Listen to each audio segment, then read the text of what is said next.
What up? What up? What up? It's your boy, Mister B-E-A-Z-Y 215. No E out. All right, we here. We here. We here for it. Victory. Victory Monday. You know how we go. Bird gang in the building. Come on, man. We gotta clap that one up.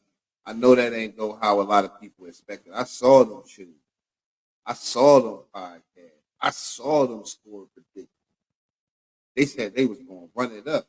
So what was it Dan Silio show? Somebody said like 63-6. Like what? Come on now. They said that what they say, they said that last year after the Dolphins put up them up to 70 points. So they was gonna run it up on them.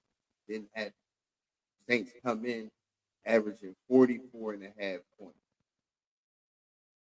His defense stepped up in a way I'm sure myself, like many, did not expect, was not a fan, still partially not a fan of the Vic Fangio scheme and the way that Vic Fangio runs this defense, the depth of the corners at times. But look, we got to tip the cap where tipping the cap is due.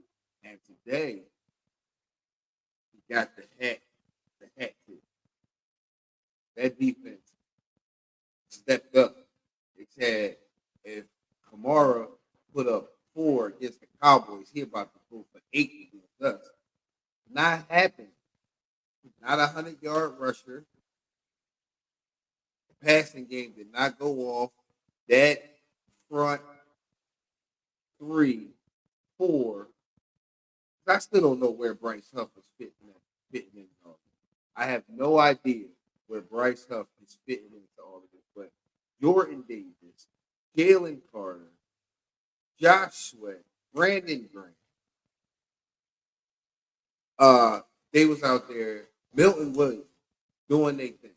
They was doing their thing, bringing pressure, making life hard for Derek Carr. That's what we need them to do all year for 4 quarters, for 60 minutes of football. We need them to do that.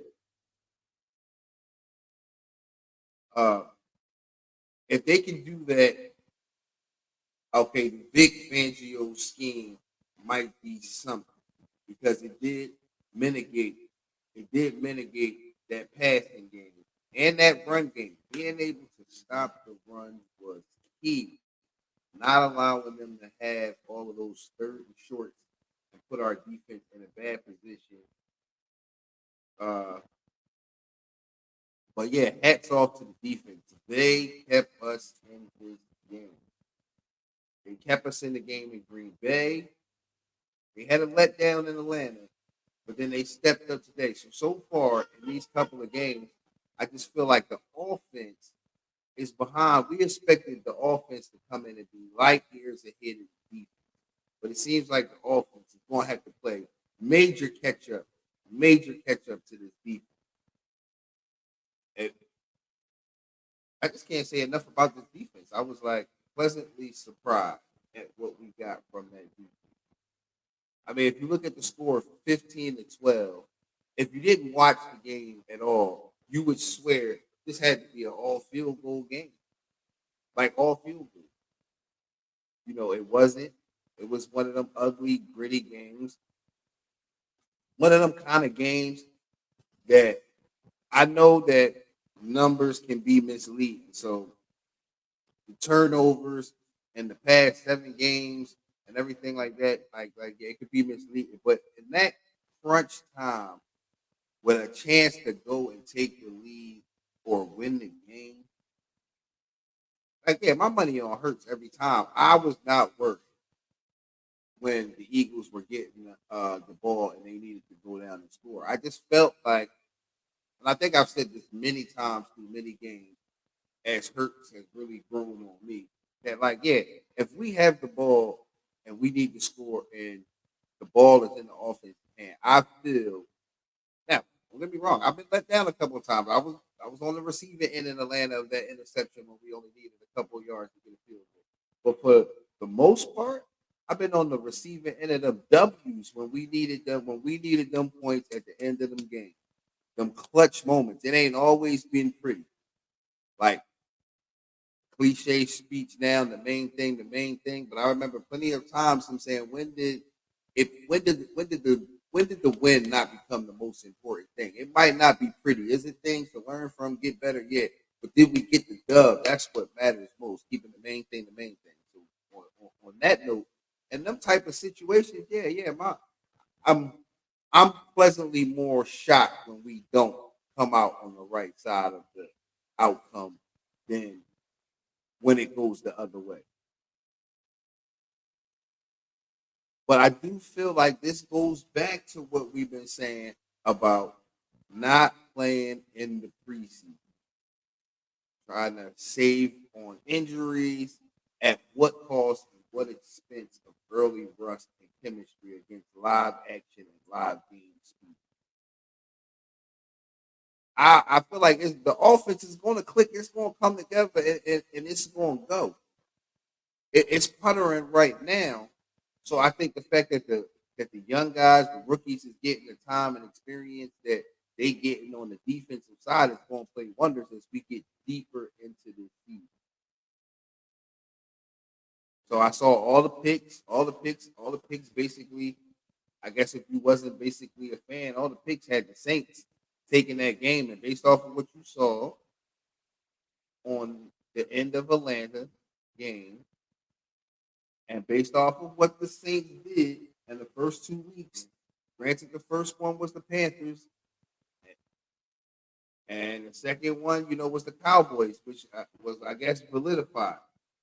But after what you saw the Cowboys go through with the Ravens, does it really say that? Are the Cowboys who a lot of people thought they were? But 44 and a half points coming into this game, picks all against us. The defense stepped up big. Saquon Barkley has proven to be worth every penny that we have spent to bring him here. It's like when he made that big run and he got the 2-point conversion, it's like as good as it felt for us in that game, it felt even a little better because you just know that you can hear Giants fans crying somewhere because they do not want him to be successful. And they fear them 2 games coming up when we play them.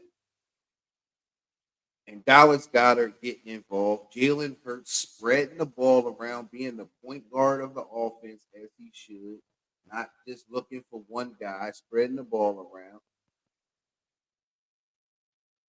I got to say, I like what I saw on that aspect. But coaching is still an issue. Coaching is still an issue. Nick Sirianni has no feel for the game. I know they talk about his analytics stuff, but I just think he doesn't have a feel for the game.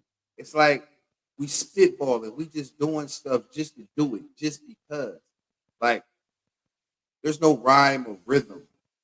Like you don't have, okay, this feels like a moment that we should go for it. This doesn't feel like a moment we should go for it. Coming off of what happened in Atlanta, there is no way that you do not, and the magnitude of this game, that you do not take the early point. Now, I know some people want to say revisionist history. If it works out, we praising it. But just think about it's just like it's just the risk versus reward thing. The reward did not outweigh the risk.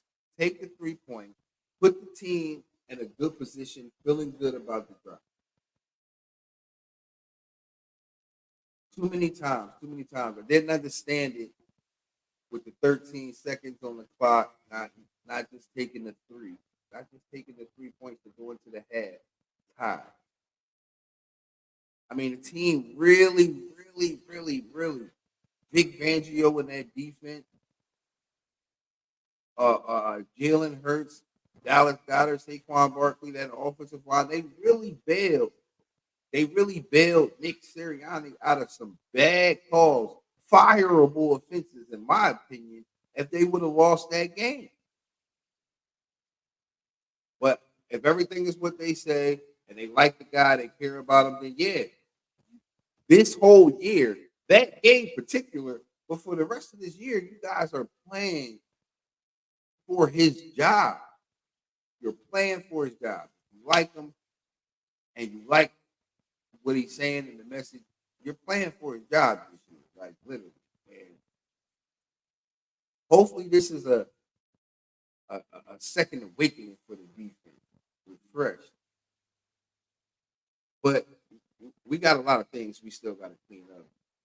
Jalen Carter on the sideline towards the end of the game, like we just saw this is like this team has to learn from its mistakes. We just saw last week Atlanta almost cost themselves the win against us. The receiver scored the touchdown and wanted to do a shotgun celebration to the crowd that cost them yards, that made that extra point to give them the lead longer than it had to be. That could have been very catastrophic on something minuscule like that. And Jalen Carter arguing on the sideline, like that could be a sideline penalty that could have helped the Saints in that position. And that's something that we didn't need. C.J. Gardner-Johnson, love him, love his attitude. I swear his attitude is Philly as they could get. But come on, bro. Like the Saints is pretenders, front runners, all of that. Like, bro, we just lost to Atlanta last week. I think like we gotta bottle some of this up. Apply it when it is, but some of it is just it's just crazy. And the back and forth with the fans, like, come on, CJ, we get it. We got love for you, bro. You ain't got to come out swinging every time. You ain't got to come out swinging every time. Really don't. But yeah, so that makes us 2-1. I hope Devontae Smith, the hit on Devontae Smith, dirty in my opinion. Dirty in my opinion. And definitely helmet to helmet. I've seen the replays and people saying it wasn't helmet to helmet. The guy's helmet hits Devontae Smith's side of the helmet and chin strap, which causes it to pop off. No flag, but helmet to helmet. Hopefully the league looks at that, the fines come down that need to, because that was crazy. The momentum was stopped. The referees should have been a little quicker with the whistle. I get it, it's a bang play, but there's rules for a reason. And that was definitely helmet to helmet, definitely unnecessary. He was in the grass going down. And hopefully he's better for this next upcoming game against the Bucks, who took an L, an unexpected L. So that's what I love about the NFL. It really truly is a week to week league. You can look like hot garbage one week and then come out and look like Super Bowl champs against somebody you're not supposed to. It's a week to week league. So this team just got to keep going back to the drawing board, back to the practice field, keep getting better. And like Saquon was saying in his interview, he wasn't worried about no more about last week and the drop and what happened is trying to go 1-0 every week. That's what the mentality has to be for the fan base and the team. 1-0 every week. 1-0 every week. This week we 1-0, moving on to the next week, focusing on a revenge game with the Bucks. A revenge game with the Bucks. But man, we made it out of this. We escaped this one with the win, hard fought win, character building win. In my opinion, the defense had something to really go back, and they had something they had on. Jalen Hurts continues his clutch performances with I think his 10th game winning drive. 10th game winning drive. So yeah, his clutch factor continues. Saquon making up for the drop. Even though I'm not sure he had to, but definitely coming through, making up for it with the 65-yard run and the 2-point conversion. Proving that I don't think him and the linebacker, Bowman, biggest accusations of the offseason showing up big. Bryce Huff, seeming like a waste of money, seeming like we should have scratched the record on repeat. We should have paid Hassan Reddick. I'm not sure what his game by game day check is for the 51 million we gave him. But in 3 games, to have one assisted tackle in 3 games, bro, he's stealing money out there. He is stealing money out there. I think I heard or saw that he got benched in the second half. Deservingly so. Deservingly so. Hopefully it's a wake up call because I'm pretty sure we stuck with that at this point in the season. I'm pretty sure we stuck with it. But you know, watching Dallas take that L to the Ravens, where the Eagles win, just satisfies and makes the night. It just satisfies and makes the night. Watching CeeDee Lamb having issues with Dak Prescott and arguing on the sideline just brings me back to last year when everybody was clowning us and Dallas fans was all in our comments when AJ and Hurts had a moment on the sideline, and now it's over there. You got your $60 million guy and your 30 whatever plus $1 million receiver not on the same page. And I remember the fans killing us in the fan base about how we do our stars. But if you look at the comments in some of these videos and some of these content creators' comments about how they feel about their receiver, because I remember they were saying we was running AJ Brown out of town. We was running AJ Brown out of town. Oh man, I done seen CD call so many divas, unappreciative, uh, uh, so many things, and Dak Prescott too. You got Dak leaving the game, walking past the locker in the press, telling the people, if you jumping off the bandwagon, jump off, please. Jump off, please. Listen, I ain't a fan of the Cowboys or nothing, but I'm not a fan of players disrespecting the fans. They buy the merch, pay for these TV packages, travel all across the world, pay these high ticket prices, these high concession prices. Like, I'm not saying fans have the right to show up and go beyond the call of the scope of the game level of disrespect. Calling the player trash, he had a bad day, whatever. That's part of the game. But like, the extra stuff outside, threatening the family, all that, like, nah, that's not cool. But players trying to dictate the fans how to be fans and telling them to leave the fan base. When fans been fans of these teams and invested real money, real life term. Like I'm talking like you could have had retirement type deal somewhere, but you didn't have season tickets and skyboxes and all these things, and your whole house is decorated in colors and got every bobblehead and jersey from 52 million players that they came and went through the organization. Like that's crazy. Nah, you're invested. Like you should be getting some stock options. You don't put so much money into the team. You should be getting stock options and a check at the end of the year for everything that you didn't invested to help this grow to what it's turned out to be. But it's not that. You're just a fan at the end of the day. But come on, put a little bit of respect on the fans just as much as you want. That's my opinion about it. But yeah, man, we'll be back a little bit later. We're gonna get into some more meat and potatoes of the up and coming game against the Bucks. Bring up some folks and get their thoughts on what we saw in this epic game against the Saints.